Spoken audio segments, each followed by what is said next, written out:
Hello. Hey, Booktendo. How you doing?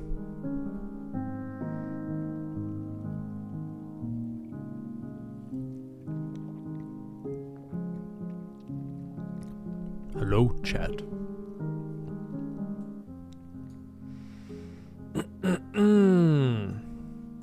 So a real feel-good book this month. Right? How you feeling? I mean, those of you who read it. 31% of you, you're just here. You're sort of, what's the word? Interloper? Is that the right word? I need to read more books so I have a better vocabulary. Interloper. A person who becomes involved in a place or situation where they are not wanted or are considered not to belong. 30% of you are interlopers.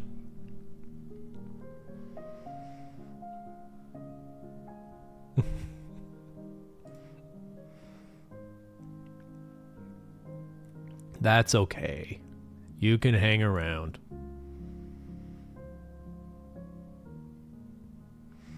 All right, but 44% of you read the book, 27% of you listened to the audiobook. This was the first Booktendo where I only listened to the audiobook. I got the book and then decided I wanted to hear it read.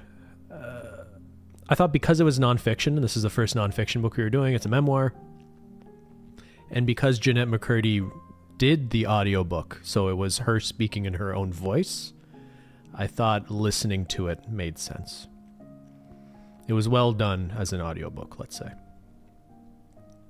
I've also listened to a few interviews of her now, before I read the book and after, that I feel like I might get a little confused about what was the book and what are things she has said outside of the text. So a heads up about that.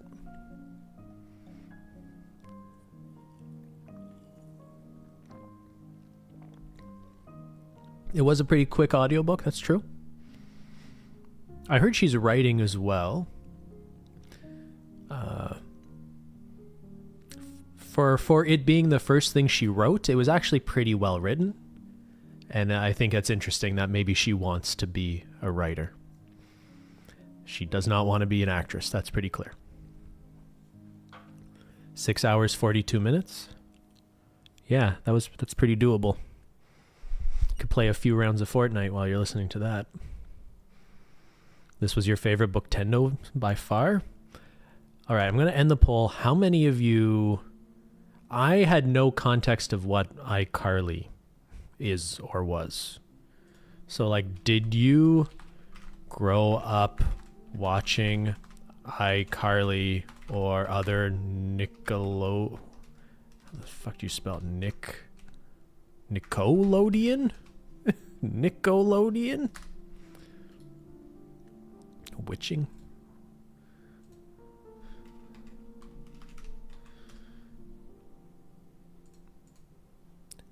Nickelodeon? Nickelodeon? So I had no context of like knowing of her as a child actress or watching those shows.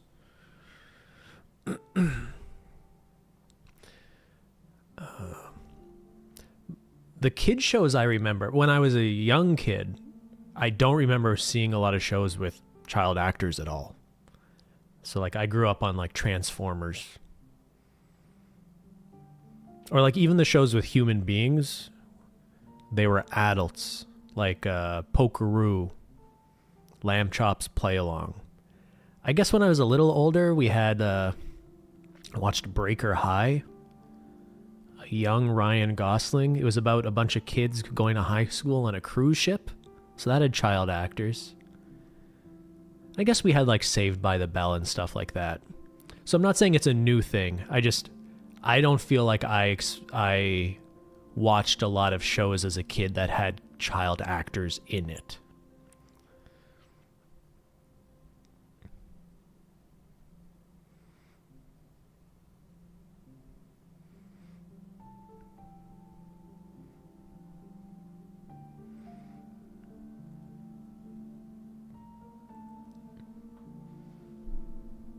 Anyway, maybe I'll do a summary of the book for anyone who didn't read it, or for Christine, who I think was interested.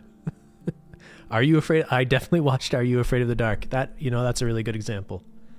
That was child actors thrown into scary half hours of television. When I decided to read this, it was because I was mostly interested in the child acting side of it.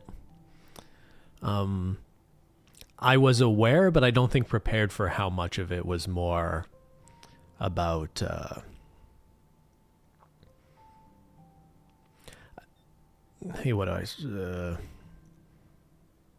like a lot of the memoir is about her eating disorder.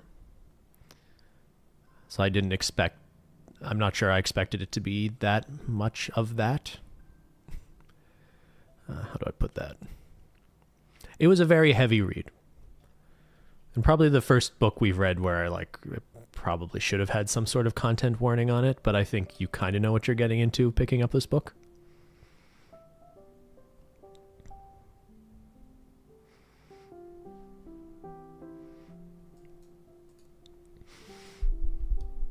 Anyway, okay, summary. The memoir opens up with Jennette talking about really just giving an anecdote or explanation of how much of her childhood was defined by her relationship with her mother, and specifically her mother's illness. Her mother's cancer.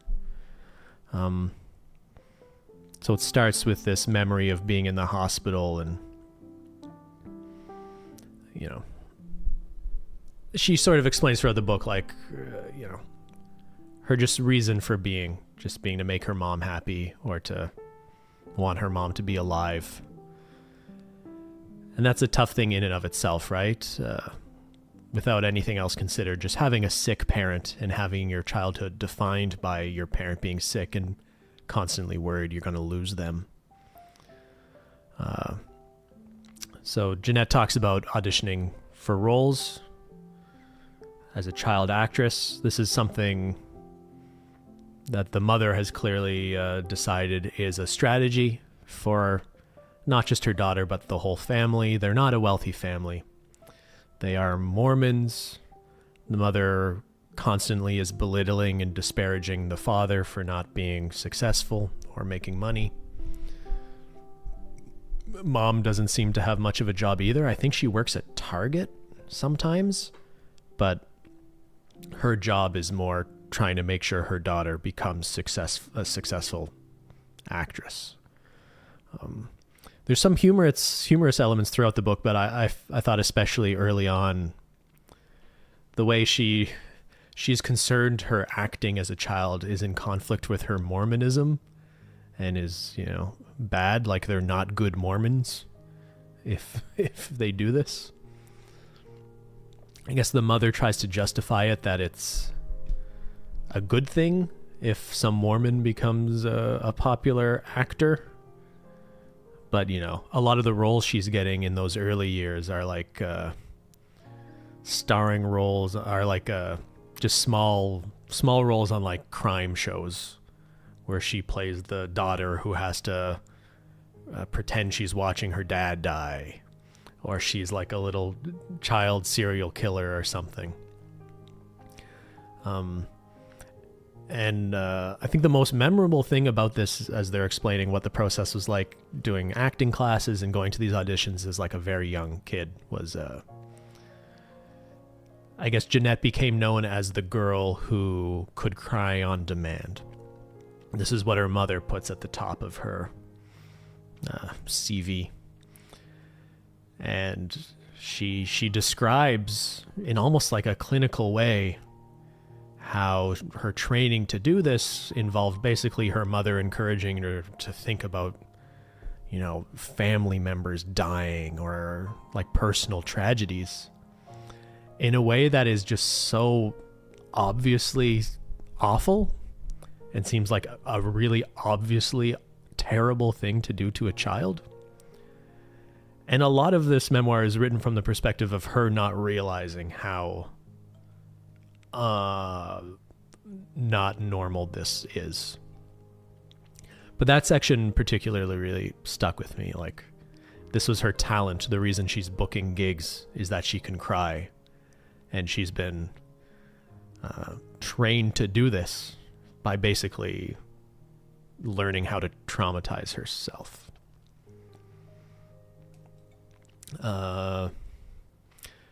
She tells her mom that she doesn't want to be an actor anymore after one of these auditions, and the mom just goes insane, is just hysterical, and just sort of reinforces. It makes it impossible for Jennette to be able to bring up this conversation because it basically is seen as she is hurting her family, hurting her mother. When Jennette starts going through puberty, she mistakes, developing breasts with having breast cancer because she's scared she's going to get cancer like her mom. And she goes to her mother to share this fear. And her mother's response to this is, oh, that's not cancer, but you're growing up into a woman. And Jennette's like, oh, well, like, what do we do about that? And the mom's like, well, the answer is you have to start restricting your diet and counting calories so you can stay small, so you can keep booking gigs. And this is the start of years and years of her having eating disorders, anorexia, and bulimia, and her mother policing her body in ways that are not appropriate for anyone.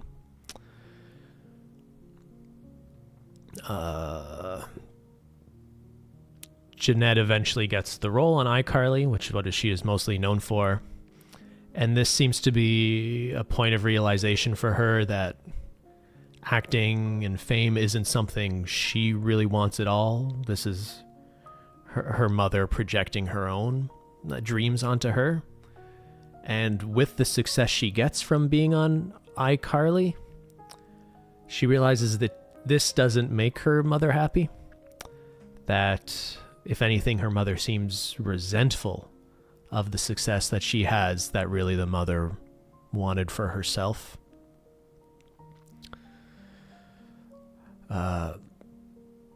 Jennette's experience on the show is also pretty awful. She describes the creator of the show as being a really volatile and inappropriate person. When the show is eventually canceled after years, she's offered $300,000 to sign an NDA not to talk. She's a little careful with her language. I think the suggestion is she's offered money that she interprets it as hush money to not speak about the creator of the show. And the fact that she never uses his name seems like something a lawyer probably told her to do. Although I think everyone thinks they know who this person is. Dan Schneider? Yeah.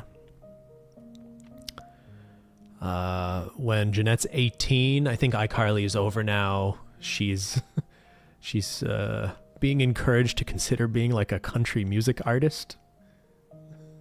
Her mother's cancer comes back, and her mother doesn't recover this time or go into remission. Her mother goes into a coma. Remind me, I think it's because she was going to do some elective surgery that her body was too weak to handle. But anyway, her mother dies, and Jennette's way of coping with this is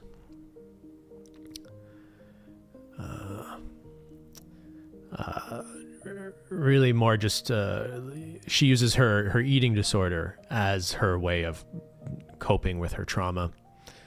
She goes to film a Netflix show, or not a Netflix show. She's going to film a Canadian television show that Netflix might distribute. And she meets some guy there that she likes.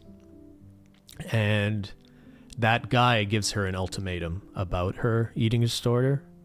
And that's what leads her to go into therapy for the first time. And after, I think, many years and a very painful process, eventually comes to the realization that what her mother did to her was abuse. And she really struggles to accept that. And then even in the closing chapters, it's sort of implied in the memoir that, how do I put this? The book more or less ends with that realization. And her sort of realizing she needs to develop her own identity independent of just making her mother happy. And I don't know if it was implied in the book as much as interviews I've seen later, that writing this memoir has offered a way of grieving her loss without being angry about it. I think she described this sort of feeling of, if she was feeling sad, she would be like, you don't deserve my sadness. And I think it's implied that through writing the book, she feels like she's in more of a place to actually allow herself to miss her. Yeah. That's my summary. I wonder what her immediate family thinks about this book. Yeah, I can't imagine they're happy. Her mother isn't the only one painted in the memoir as being reliant on her. She was clearly put in a really awful position of having to provide for not just her immediate family, but she has a grandmother who is also a really toxic person in her life. She said in a podcast her grandmother's not happy about it. Yeah, that's not a surprise. Her brothers weren't portrayed in a negative light, but you do wonder just... Some people like keeping things private. I wouldn't be shocked if there are people in her life who don't disagree with what she's saying, but don't like that she turned it into a public thing. I don't know. Her first relationships that she developed were interesting. It seems that she sort of relived her people-pleasing relationship with her mother over and over again. Yeah, I didn't really get into that, but around the iCarly time, she starts developing not just relationships, but even like friendships for the first time. And it's really clear how sheltered she was in her early life. Same with the dad. Where was he in all of this? It's a spoiler, but it turns out that the man she grew up thinking was her father was not. And but I guess the answer is he was not entirely in the picture. And when he was definitely not sort of forcing her into child acting, but I just don't think he was around so much.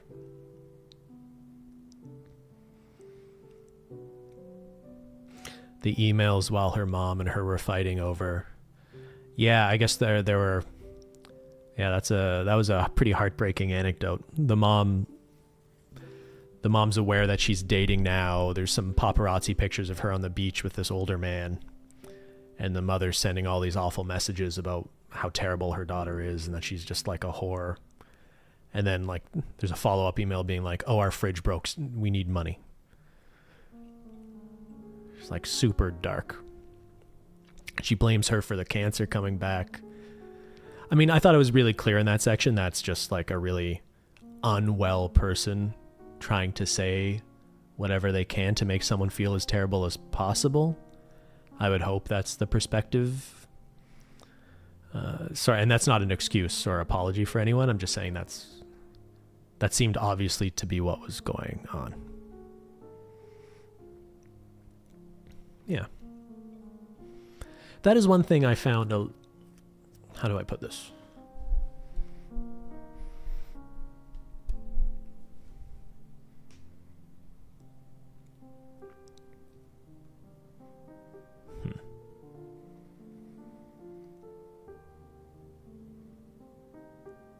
I don't think you owe anyone empathy or understanding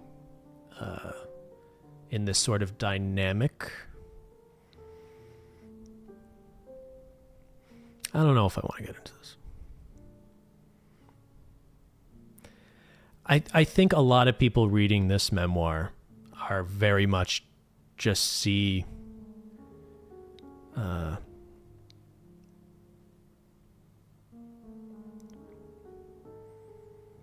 it's very easy just to see the mother as like a bad person. And I'm not questioning that, and I'm not going to question how anyone wants to process the abuse they went through. I did find myself not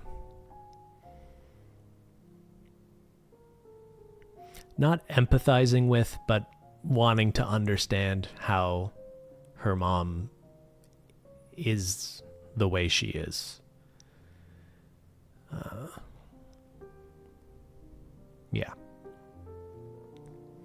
Yeah, just seeing the grandmother alone and how awful she was, I think at least might give you some indication of,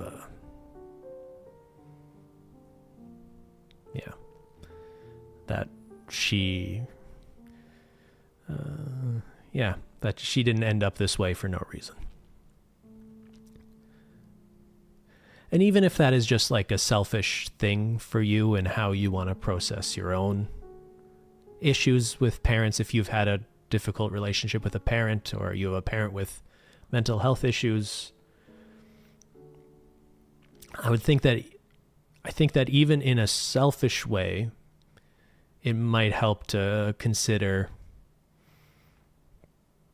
that they are products of their environment, that they are sick.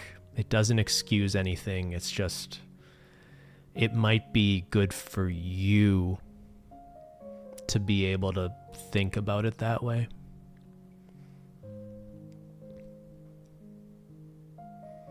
We watched, some of us watched Honey Boy last night, which is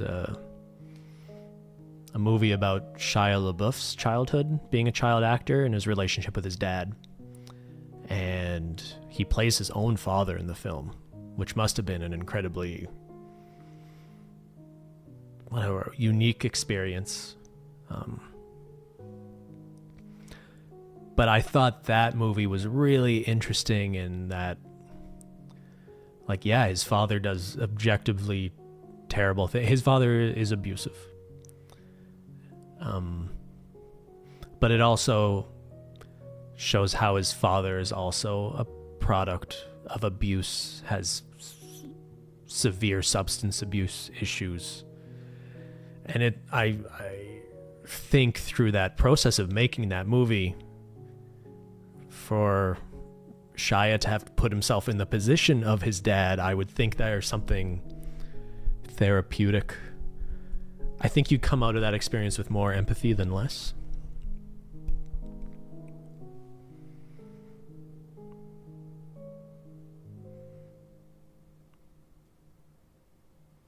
Mm-hmm.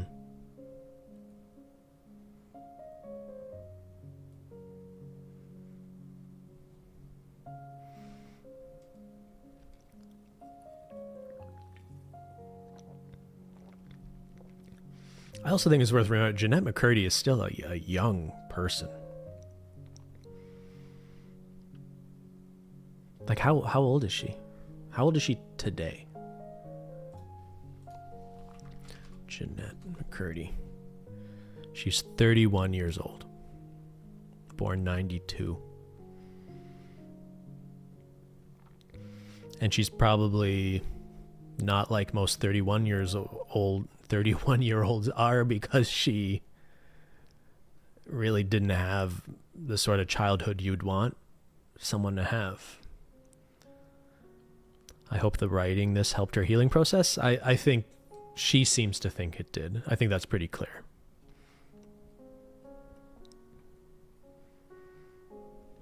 How was the book for you, Ben? I struggled to pick up the book in the first place, just based on the title, to be honest.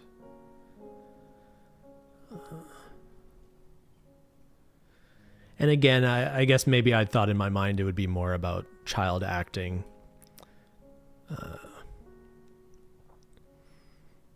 Than purely centered on the mother-daughter relationship.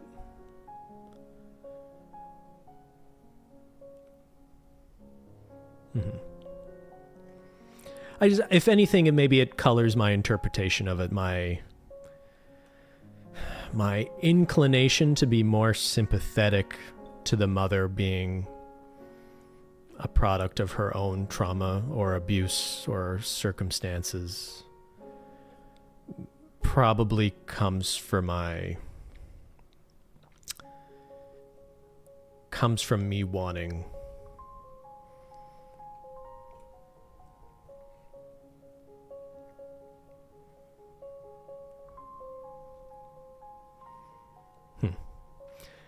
I don't know. I found myself wanting to be sympathetic to the mother for some reason.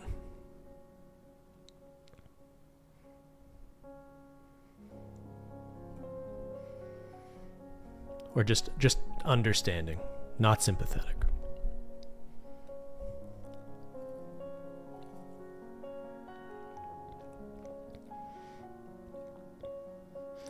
Because, like, I don't know. I think at least there should be some place in you of just feeling an incredible amount of sadness for someone that broken of a person, you know?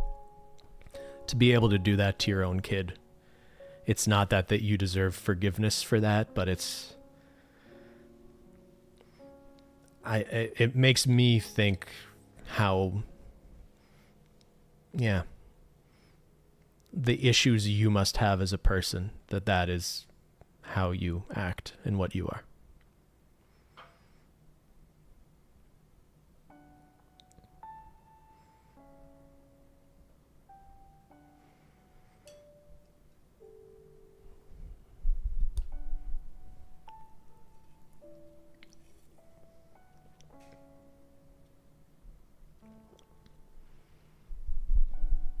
Well, this is heavy. Somebody make a joke.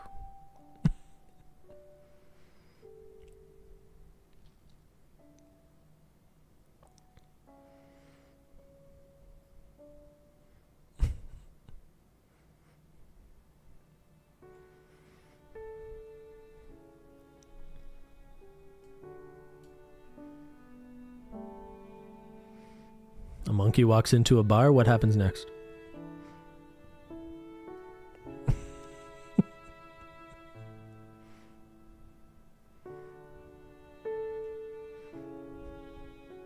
Monkey says, ouch. Oh, he walked into a bar. Like he walked into something and hit his head.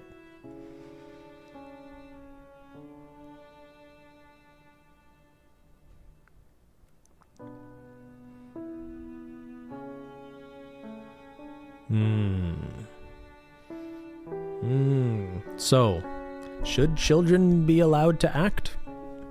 No, definitely not.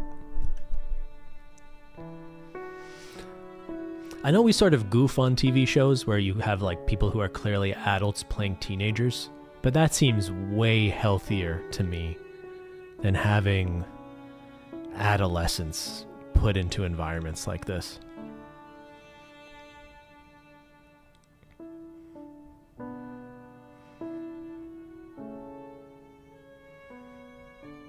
Should children be in vlog channels? No. Yeah, at least with child actors, there's some protections, labor laws, rules about that money, at least some of it needing to be allocated to children. I think we're going to start seeing some legislation sooner than later about monetizing content with children. People are going to try to figure that out. I think it'll be really hard to police, but...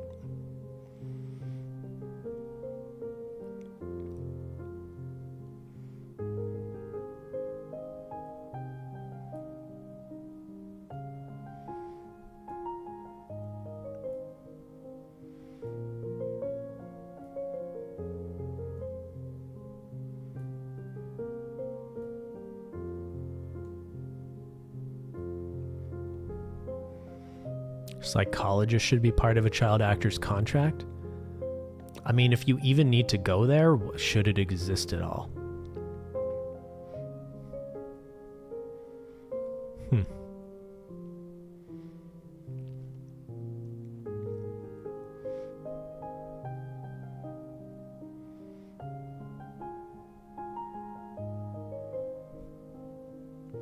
Can't we just use AI? Just CGI the child parts?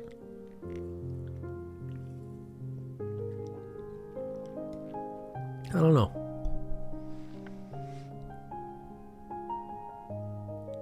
No TV. No TV anymore. No representation of children in media.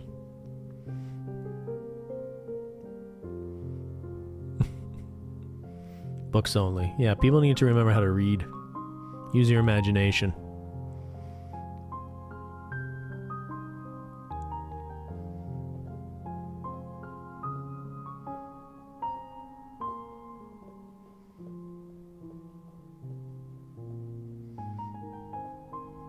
What's the next book? Is the next book Frankenstein? Is that what I said?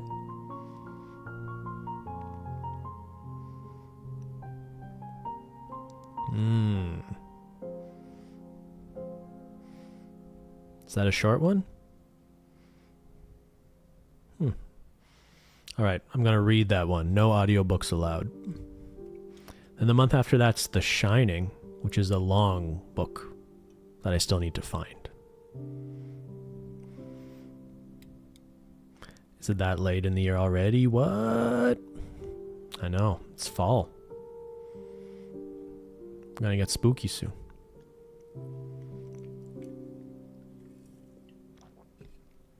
I would do more nonfiction in the future if people are interested in that.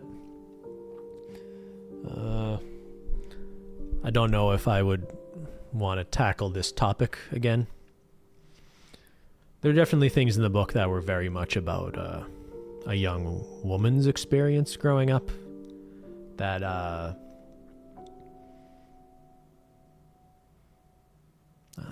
what's the word for this? I appreciate hearing that experience, and I think it's important to. I just think I myself personally have not a lot to add to that, you know. After reading Frankenstein, we should film Tendo Young Frankenstein. I am not a fan of horror comedy. And by not a fan, I mean I really hate the horror comedy genre. So, maybe you want to watch Young Frankenstein without me.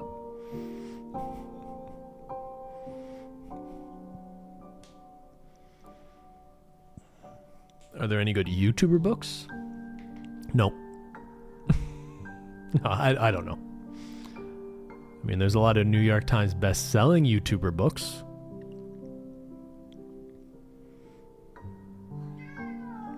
Tyler, what are you doing?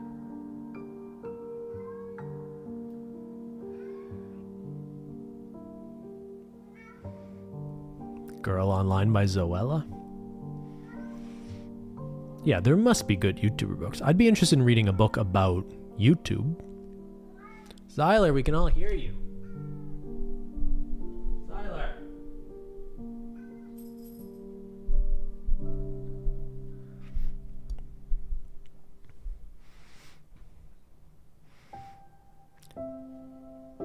We should read that dystopian book the Jenner sisters wrote? I have no idea what you're talking about. That's awesome. Kylie Jenner wrote a book? Joey Graceffa wrote some young adult fiction, right?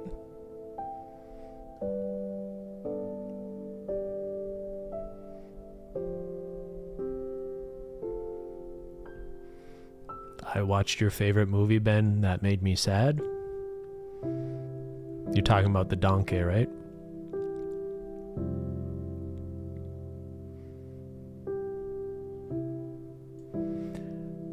Yeah.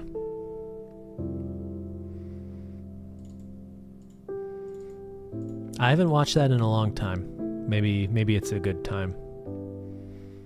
Maybe I should watch that again.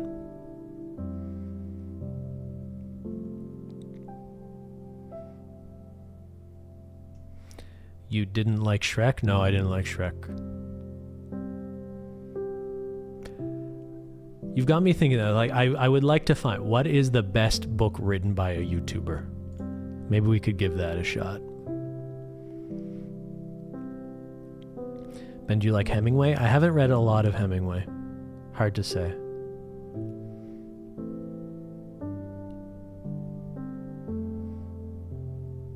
Is there another Filmtendo tonight? I was debating doing Leon the Professional, sort of also on the theme of, or maybe one of the most famous or infamous movies with a child actress. There's a very young Natalie Portman in it. I do want to watch it. I just, it's not a ton of notice for people to watch tonight. I'd be up for watching it tonight or tomorrow night, potentially.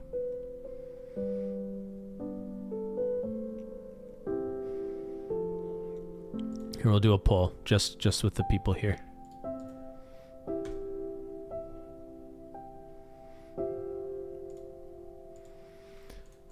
Would you watch Leon the Professional tonight or tomorrow night?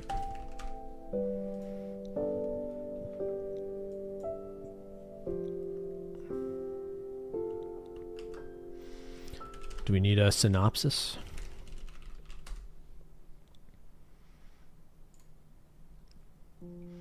What time? Probably like 8-ish. It's a 1994 English language French action thriller film. It's the film debut of Natalie Portman. The plot centers on a professional hitman who reluctantly takes in a 12-year-old girl after her family is murdered by a corrupt DEA agent. They form an unusual relationship as she becomes his protege and learns the hitman's trade. It's a controversial film in how it depicts the relationship between the adult hitman and the 12-year-old Natalie Portman.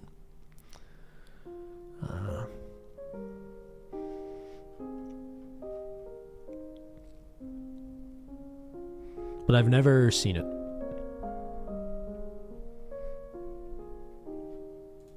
Oh, I didn't give an option for not either of these nights, right?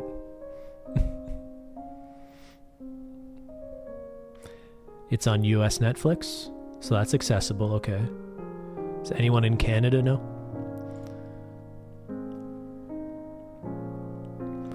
It looks like we've got a slight edge for tonight. I think I could watch it tonight. I've got some work to do, but I think I could watch it tonight.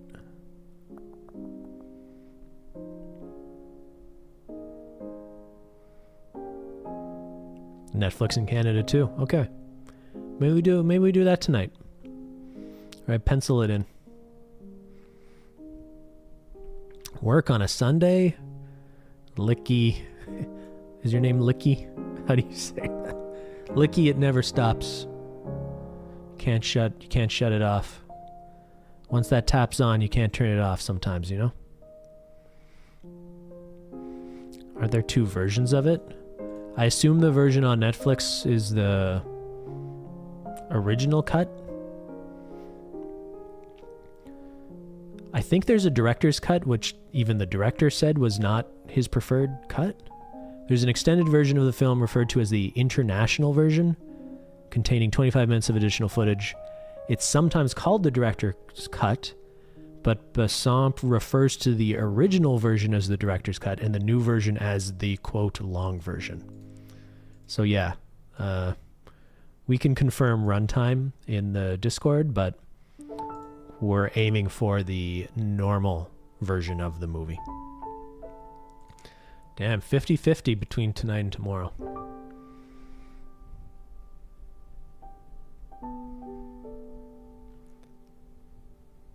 It's a Dutch name, not Licky.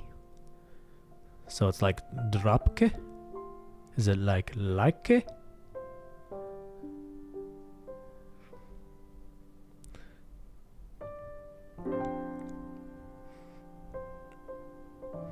3-day weekend. All right, you're not helping me decide versus tonight or tomorrow. We could do it tomorrow. Slight edge for tomorrow.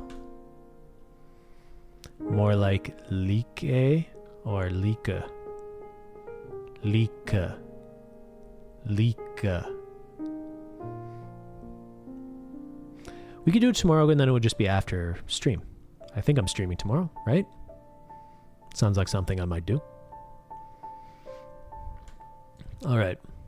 I'm gonna go eat a pumpkin white chocolate chip cookie now.